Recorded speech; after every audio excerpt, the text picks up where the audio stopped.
называются юбки, внешний вид которых напоминает усеченный конус, поэтому чертеж конических юбок представляет собой развертку усеченного конуса, где верхняя дуга соответствует линии талии, а нижняя– линии низа.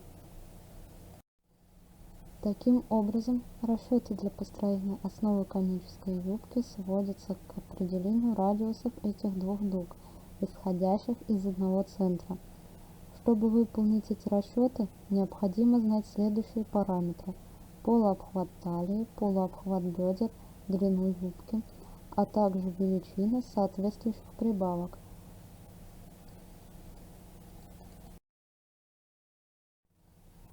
Радиус, определяющий линию талии, можно найти по формуле, которую вы видите на экране, где k– коэффициент, зависящий от степени расклешенности юбки.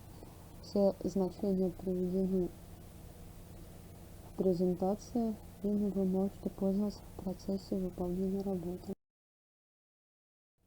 Радиус, определяющий линию низа, определяется по формуле.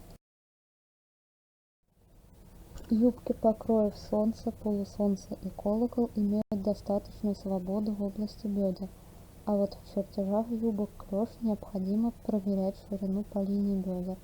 Для этого помимо дуг, определяющих линии талии и низа, нужно также отметить дугу линии бедер. Ее радиус определяется по следующей формуле.